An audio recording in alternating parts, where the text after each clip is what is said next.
Quiet Connection is proud to be affiliated with the Blue Dot Project through Postpartum Support International.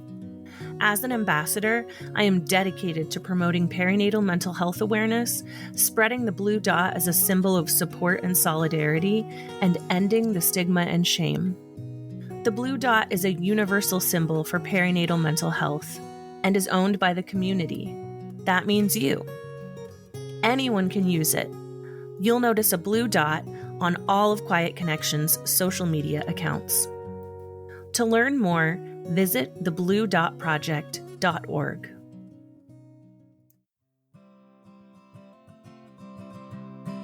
Welcome to Quiet Connection, a podcast dedicated to ending the stigma around postpartum mental health. I'm Chelsea. This week, I'm chatting with Kim, known as the Buff Mama, about her journey through motherhood and fitness. Despite her history of high-functioning anxiety, Kim ultimately felt unprepared for postpartum anxiety. We explore the intersection of physical and mental wellness, emphasizing the need for both in the postpartum period. Here's Kim. Hello, today I'm here with Kim. Kim, how are you? I'm doing well. How are you doing? I'm doing pretty good. It's good to finally meet you virtually, face to face. Yes, it is. Talk to you a lot over chat, so yeah, it's nice to see your face. Yeah. Quiet Connection social media followers will know Kim as the Buff Mama, and we've done a collaboration, and I've shared some of your stuff, and you are just doing some really cool things in the postpartum fitness world. So I'm excited to chat with you. Yes, me too. Rather than read down my list of all about Kim, I'd love it if you could sort of introduce yourself and let us know who was Kim before Kim was a mom. So yeah, my name is Kim, and before I was a mom, so let's see. So I guess starting back a long time ago, so I grew up in like a rural town in Oklahoma, and it was a very small town, and I lived there until about high school. And then I moved to Northern California, which I've been in California ever since then. And I went to high school there, and then I went to college at UC Davis, and I graduated in 2012, and then got my first job in biotech. And it was around that time that I first discovered like fitness and working out. Before that, I was always just a cardio bunny in the gym doing treadmills and things. And so it wasn't until around that time that I discovered it was CrossFit. Actually, was my first introduction into like strength training. And I did CrossFit for a while, and I realized that I really enjoyed, the strength aspect of that. And so after doing CrossFit for a while, I actually moved over to doing strongman, which was really fun. I did that like competitively for a while and had a lot of fun with that. Eventually, I met my husband and I moved down to Southern California. And it was around that time that I switched to doing powerlifting. And so I've been doing powerlifting. I did it competitively for a while until I had my baby, and now I'm just doing it more for fun. Yeah. That's kind of my background there. And, besides doing fitness coaching, through my career kind of in biotech, I've been working in various labs, and I still work as a software engineer for a biotech company.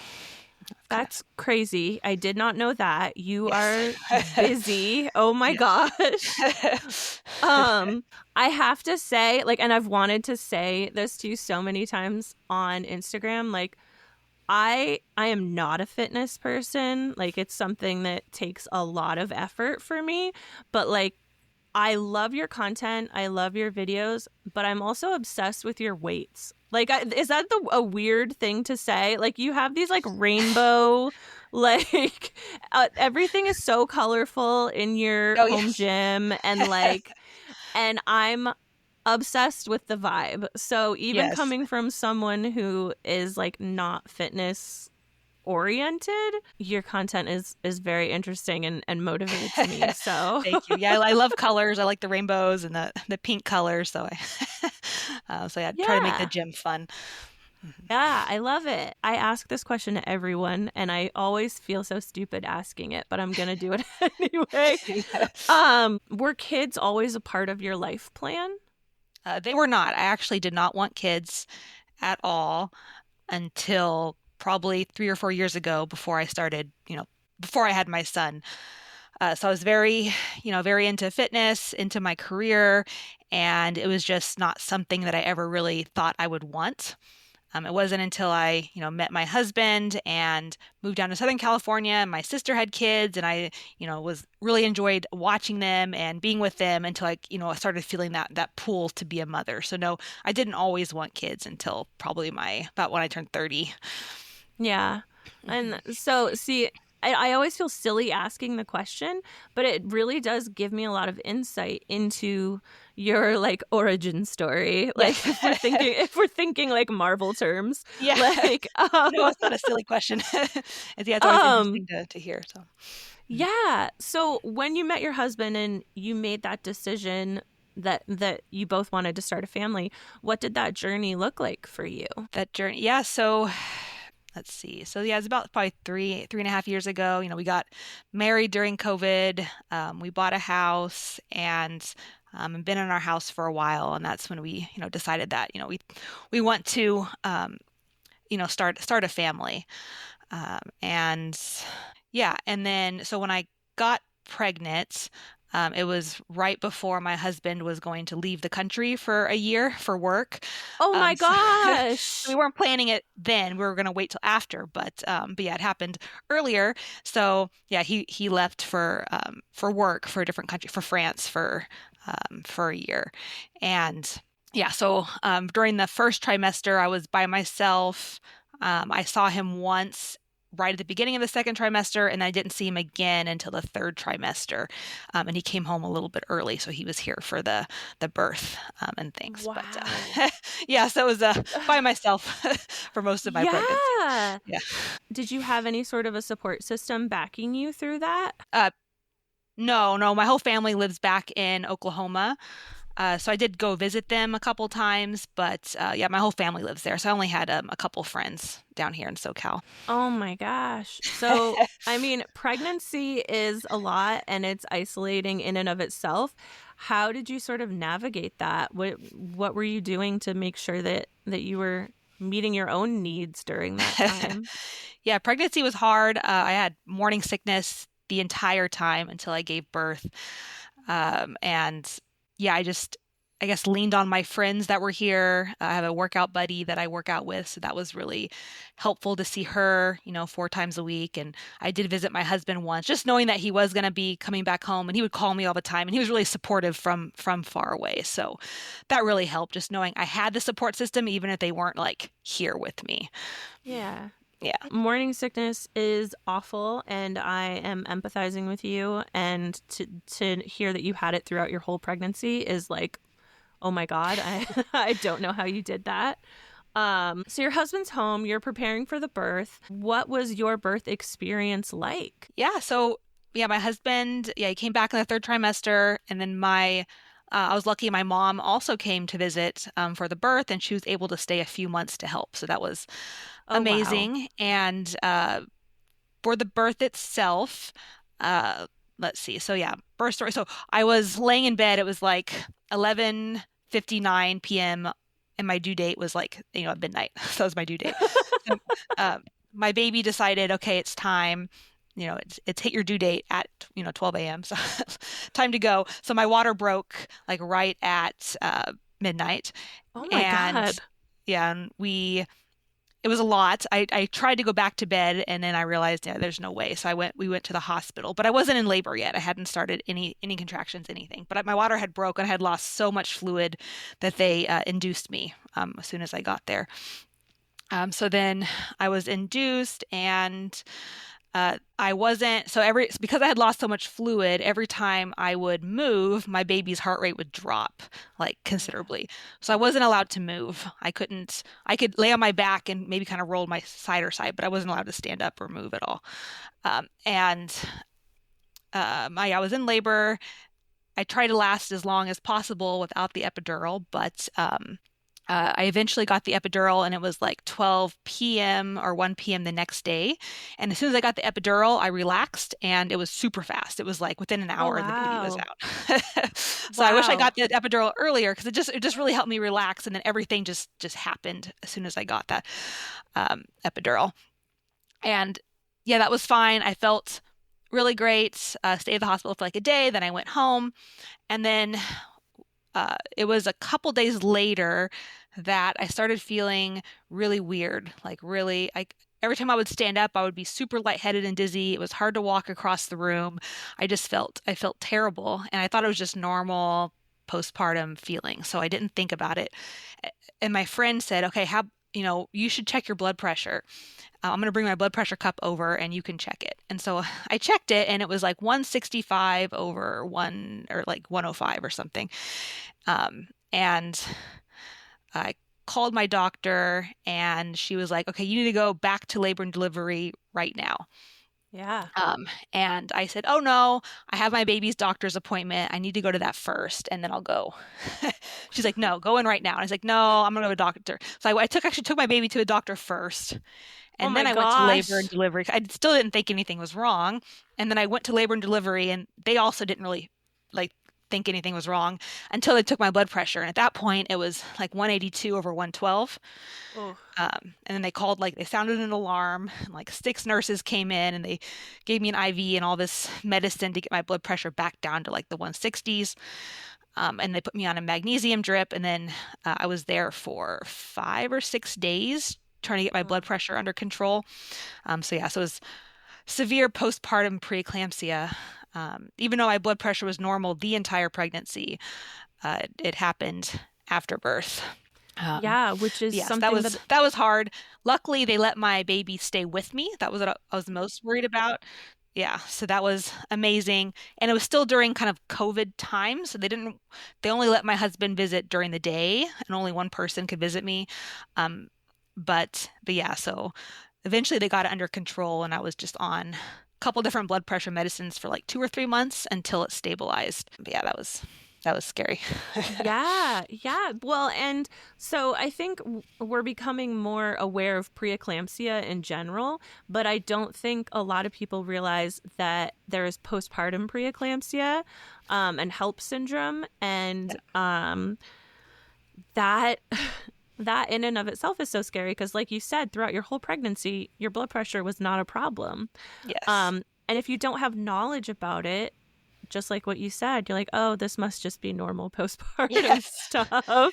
Yeah, like But I even went to the actually, it's, doctor. My baby took my baby to the yeah, doctor and everything. I just was in denial. Yeah. yeah.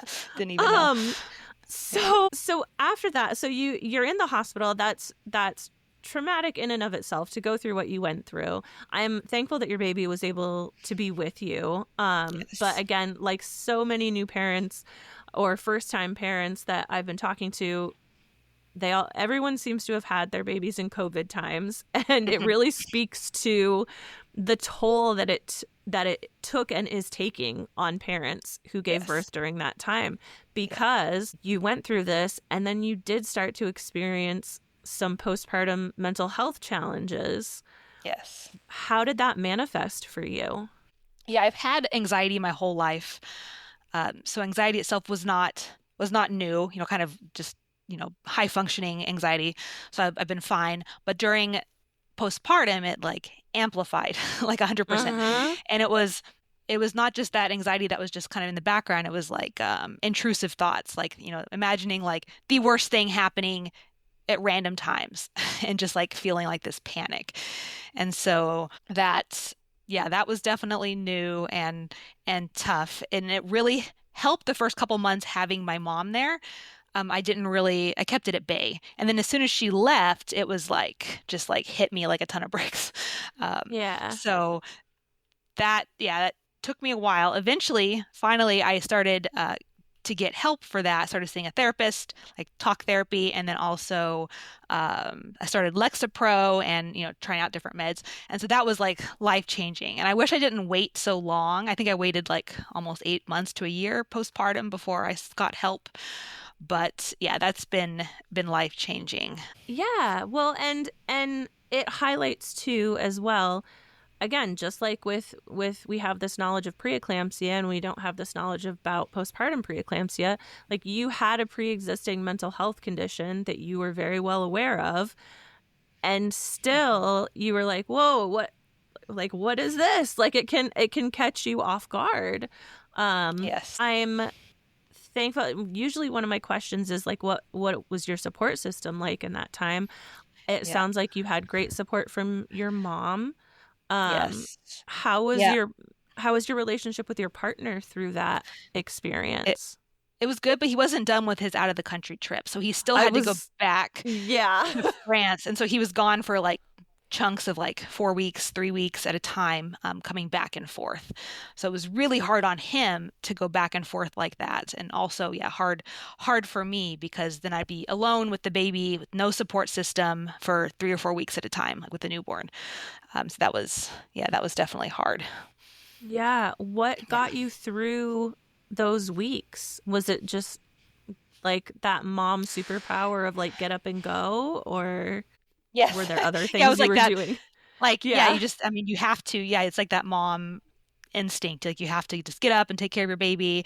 And I would yeah, call my mom a lot or like FaceTime my sister. And also, like I mentioned, I have that workout partner that comes 4 times a week. So she was like always showing up, always on time.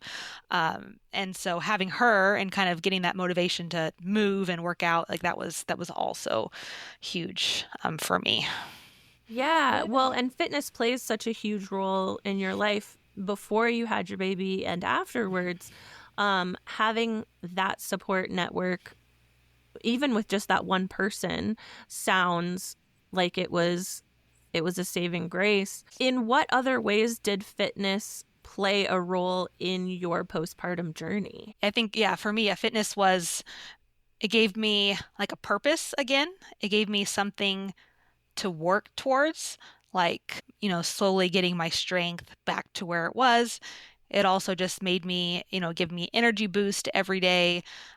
It would, yeah, I would just feel better, feel more confidence, and as my body got like stronger again. I'd also have my baby in the gym with me, and he'd love just kind of like laying there and watching and kicking his legs. That was that was cute. He still likes to work out with me, so Yes. that was always fun, just being outside and getting him exposure to that too. So yeah, it just really helped lifted my mood and made me more confident and strong. Yeah. So what I think is really cool about what you've talked about in your journey so far too is that there's sort of this there's a lot of the time there's a separation between seeking mental help and or mental health help and like the medication route and doing like the physical health and wellness journey, and so, a lot of the time there's this resistance between the two, like, oh Mhm. no, I'm not going to go the med route, I'm going to do this. But it seems like you were really open to combining the two areas. You did mention that it took you quite a while to sort of seek help. Do you think there was a reason behind that? Was there like the stigma associated with it, or? Yes, I think it's just the stigma, the thought of, okay, maybe I have to take a pill every day. And I felt like, I don't know, like, yeah, the stigma of like failing, not Yeah. just, not, having to ask for help just was hard for me. And although exercise is, yeah, amazing for mental health and making your confidence and all that stuff, I still had those intrusive thoughts, and that's not something that could be fixed, only with exercise. So yeah, getting help for that was, I wish I didn't wait so long, but a lot of it, yeah, was around the stigma. That's why, like, I just wanted to highlight that because I think that everybody's journey is different, and everybody's comfortability is different. But I think that it was such a beautiful sort of like marriage between taking action and taking control over your physical health and also taking control over your mental health. Like Yes. you said, you wish you'd done it sooner, but like both can exist at the same time. Yes, they can. Yes. Yeah. You mentioned that your little guy was like in the gym with you. I love seeing the posts of him doing the workouts with you and him like um well really I love that you're you're fostering this like just idea of taking care of yourself and having fun along the Yes. way. Like Yes. it's that's what I mean. Like I've said it over and over again, but like what you are putting out into the world, like there's joy surrounding it. And like Yes. I said, coming from someone who struggles with fitness and being motivated and stuff, like going on Buff Mama on Instagram is so fun. Like I'm like, oh, this looks fun. Yes. Yes. Yeah, and that you can include your kids in that joy too is just so cool. But let's kind of like let's dive into that. When did this shift start to happen that you took this like social media and coaching route in terms of helping other postpartum people on their fitness journeys? Yeah. So like I mentioned, I've been, working out for 12 years and did all sorts of various strength sports and things. And I've always wanted to be a coach, but I just never really, I guess, went for it. And then after having my baby and realizing how fast he's growing, it made me realize like time is precious and I shouldn't just be sitting here wishing to do something. I should just do it. And so I went and got like all my official certifications and just like, general training. And then I went and got certified and specialized in prenatal and postpartum women, since that's the area I was really interested in. And I started that like a little bit after he was born, which also was really, really fun and helpful for my mental health, is like doing something that I love. And yeah, so I started that journey, and then I started my business coaching. It was about 1 year ago, so it's been about a year since I've started. And yeah, social media is definitely tough, but it's been really good for me because I'm more of an introvert, so it really took me out of my comfort zone and forced me to like put myself out there and be seen and be heard. And it's been really, I guess, a growing journey for me. So it's been fun. Which has been really cool to witness and to watch. I found your account through another account. It was Olivia Prince. Olivia Prince, yes. who has Nice. who has also been on the podcast. Yes. She was like, "Oh, you need to check out the Buff Mama. You need to check out Kim. Like she's so good at this and she's growing her stuff." And so I kind of was like watching this unfold as it was happening, and it's been so cool. And you have like given me inspiration and given me tips. I am not good at the social media thing at all. I am still learning and honing my skills, and as a fellow introvert, I don't know if this resonates with you, but like you said, like it was helping with your mental health. It has encouraged me to create this village that we're all sort of told comes with parenting, but in reality doesn't really come with parenting. But through doing things like this, like I have felt it's been really beneficial. Sounds like you've had a similar experience. Yes, definitely. And yeah, I love your account and how you're like letting, postpartum women put their voices out and just be completely candid and just, tell it how it is, which is awesome. Because I feel like, yeah, so when you're pregnant, nothing really prepares you for that postpartum period. So I love that people are talking about it more and putting themselves out there. And yeah, it's been great. I appreciate that. I just, so listeners, like if you go back, this is like self-promotion and promotion for you, but like if you go back there, and I bring this up because of how supportive you are, and this just goes along with like building that village. I was like, oh, I'd love to do a collab with you, like let's do something, because I really would. I know nothing about fitness whatsoever, but I'd love to offer my followers and my listeners some simple things that they could do in those early stages to sort of, work on their mental health, work on their physical health. And you were so great about like giving me feedback in terms of how I put things out there. And you're like, oh, if you do this next time, try to do, like, I didn't even know about carousels or anything about like that kind of thing. I was like, I don't know what you're, okay. But so yeah, so while I'm talking about like right now I'm talking about like social media and stuff like that, I'm it ties to creating this community. We're all promised this community, and that like it takes a village to raise a baby, and it takes a village. And where's the village? You really didn't have a village. You really didn't have one. But taking that step, and like you said, like raising your voice, or even just, you don't even have to raise your voice, but like at least putting your feelers out, and like you will find that village. Yes, definitely.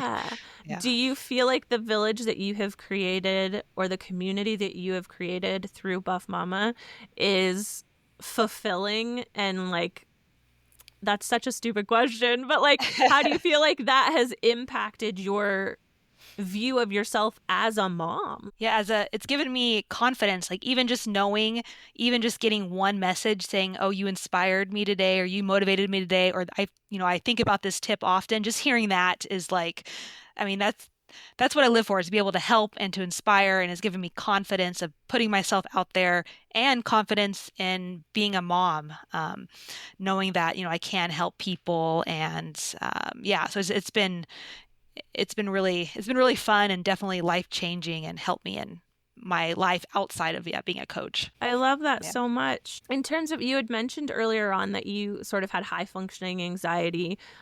Definitely relate. So you had pre-existing knowledge of like mental health and whatnot. Is that something that I know your little guy is still pretty young, but is it something that you talk about? Is it something that you're mindful of in your like day-to-day parenting style? And is it something that you're comfortable talking to him about as he gets older? Yeah, it's something I'm definitely comfortable talking about, and I'm very mindful, because I know, babies feed off your energy, and they can tell, how you're feeling. And so I'm very mindful of like going in with intention when I see him, being calm, showing him how it's important to take care of yourself, like letting him see me work out, him joining in, just making it really clear that, he needs to take care of himself as well, and trying to be calm. But it's definitely something I plan to talk with him about as he gets older too. So he would have less anxiety. So definitely. Yeah, I think that's one of this is not me, or this is not my time, but like that's been one of the harder things for me as my kids get older, is seeing my mental health struggles manifest in them. Yes. I don't know if you're experiencing any of that, but it's definitely a challenge. It's a challenge. Yes. You're like, oh, I know what that feels like, and that sucks, and I wish I could just tell you like what you're feeling is like the worst thing is not going to happen, but I can't, and you have to feel it. He has severe separation anxiety, so definitely probably gets that from the anxiety from me, but trying to like work him through it. And I guess giving them the tools to work through it is probably something that we didn't get, that I want to, give him to be able to manage. Absolutely. And it sounds like, and it looks, we all know social media is a highlight reel, but like it really does feel like you are giving him those tools, and you are modeling for him in taking care of yourself what it looks like, and what it can look like. So I just think that's super cool. I'm just looking through my notes because you've been so succinct. Like every now and then I get a guest that like it like hits every note like and you are like on the ball, like so you're like cruising through my bullet points. Very very efficient. You really are. Okay, so while typically I don't on the podcast, like we say like we don't promote like specific programs, or we don't support or promote certain treatments other than talking to your PCP and whatnot, or talking to a mental health provider, it is part of your story, this fitness journey and everything. And it is important, and it is, mental health and physical health are so tied together. How do you maintain your self-care and physical health maintenance while also making sure you're meeting your mental health needs, like on the days that are really bad? Because I'm sure you still have those days. I'm sure anxiety doesn't just disappear Yeah. We just kind of learn how to live with it. How do you make sure that you are still reaching your goals and getting your needs met on those really tough days? Yeah. So for the physical fitness, like the thing that I do that helps is I schedule all my workouts on my calendar and I treat them like a doctor's appointment. Like Mm. every Sunday, I talk with my workout buddy. We schedule the time for the whole week. I put it in my calendar. I even block time off at work so that it cannot be interrupted. That's kind of how I always make sure I meet my physical goals. So I treat that like a non-negotiable. For mental health, yeah, because I also have a full-time job in addition to coaching and being a mom. What I do is on days that I don't work out, I try to take walks when I start feeling overwhelmed. I try to move around. That really helps. And yeah, just trying to something that I realized I was doing was like jumping from one thing to one thing and back and forth, back and forth. So now I do more of the time blocking where I just focus on my work when I'm working, and then I focus on my business at certain times, and I focus on workouts. So instead of like constantly context switching, I just try to focus, and that really has been helping my mental health. That's amazing. That is a skill in and of itself. Yeah, it's taken a long time. It's not it doesn't come naturally. So No, I was gonna say it absolutely does not Yeah. come naturally to me. That's something I need to work on. Um, but I love that. I love Yeah.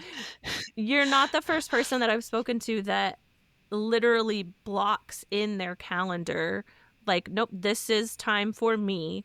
This is time for the and I think that that's an awesome way, especially if you are hyper vigilant like I am, like being able to see it on the calendar Yes. and know that makes it like real, like you have to do this. Like, Exactly. I block off my work calendar so no one can schedule meetings during that time. And so I really, put it in there and I pretend it's a doctor's appointment that I can't miss. So. So I guess diving in a little bit more to like Buff Mama and what you hope for it, what do you see it becoming, or what do you hope for it to become in the next, I don't know. I hate that question on like, where do you see yourself in 5 years? Yeah. I don't know. I don't know where I see myself in 5 minutes, but like, what are your hopes for Buff Mama moving forward? Yeah. Yeah. Let's see. So for me, it's more of like a passion project for me. So it's something that I just really love helping other women. And so I just would love to reach more women, show them how powerful fitness can be, whether it be strength training or something else that you enjoy. That's fine too. But I just really want to motivate women and know that, just because you become a mom doesn't mean that you have to stop um, taking care of yourself and fitness. So self-care is so important for you, and like we talked about earlier, modeling it for your kids. So yeah, my goal is just to reach as many women as possible and motivate them and inspire to get started in some sort of movement. That's so cool. You are a badass. I do not know how you juggle everything that you're doing, but you, again, social media is a highlight reel, but you make it look easy, girl. Like, you are killing it.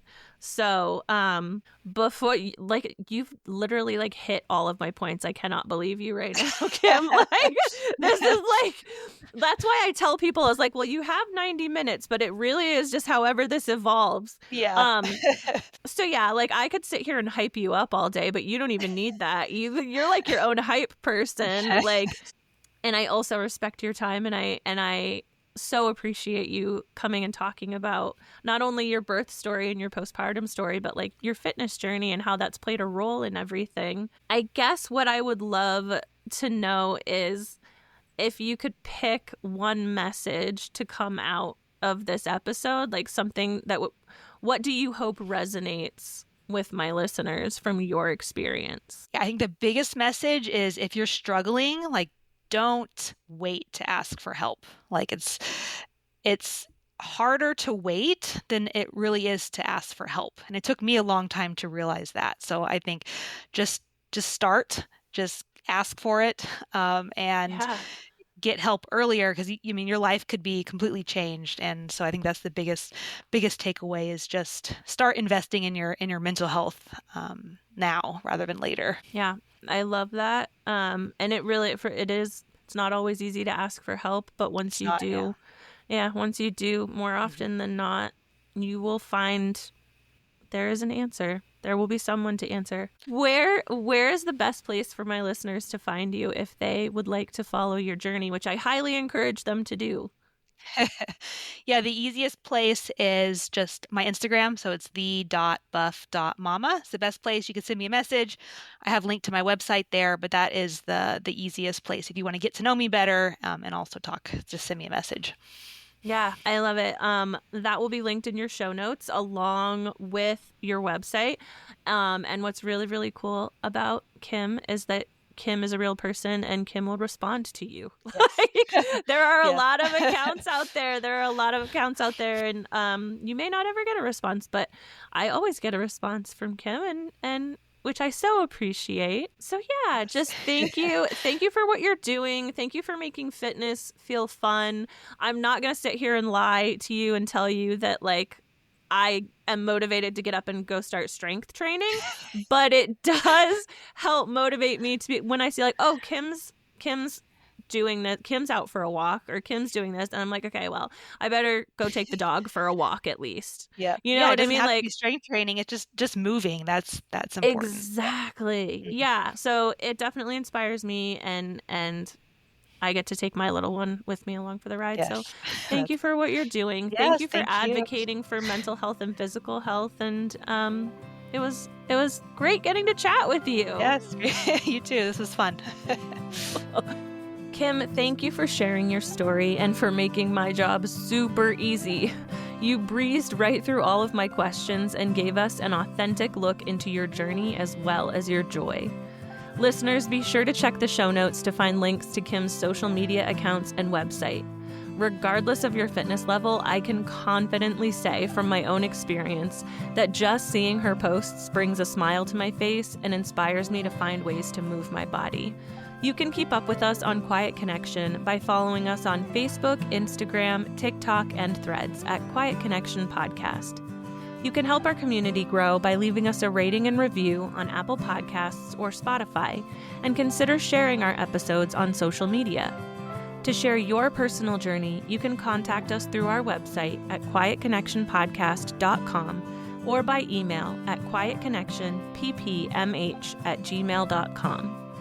Join us next time when another story is told and you realize you are not alone. I see you.